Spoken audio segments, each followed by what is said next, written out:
உச்சத்தில் இருக்கக்கூடிய ரஜினிகாந்தை வைத்து பண்ணா ஒருவேளை இவங்களை வீழ்த்த முடியும்னு நினைக்கிறேன். நான் இவரை பார்க்க போறேன். அவர் வீட்டுல போய் 1.5 மணி நேரம் பேசிட்டு இருந்தேன். நல்லா பேசி முடிச்சாரு. கீழே இறங்கி வந்தோம்.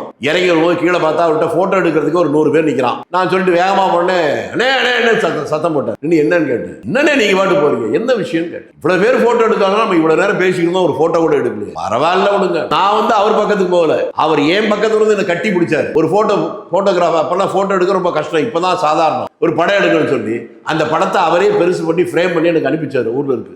இது முடிஞ்சது. வீட்டுக்கு வந்த உடனே லாஸ் ஏஜென்சில இருந்து சுப்பிரமணிய சாமி என்கிட்ட கூப்பிடுறாரு. என்ன சார் பாத்துட்டீங்களா? பார்த்துட்டேன். என்ன சரியா வருமானாரு? என்னுடைய கணிப்பு வேற சார். என்னன்னு கேட்டார். இவர் எந்த காலத்திலும் அரசியலுக்கு வரமாட்டார். அப்படி அரசியலுக்கு வந்தாலும் அது அவருக்கு நல்லது, தமிழ்நாட்டுக்கு நல்லது. என்ன சொல்றீங்க? அவருடைய இயல்பான கேரக்டர் அரசியலுக்கு சூட் ஆகாது. அவர் சினிமாவில் நடிக்கிறாரு, ஆனா யதார்த்த வாழ்க்கையில அவர் நடிக்கல. இப்படி யதார்த்தவாதி மக்கள்கிட்ட அரசியல்ல வெற்றி பெற முடியாது. இதாங்க என்னுடைய கணிப்பு.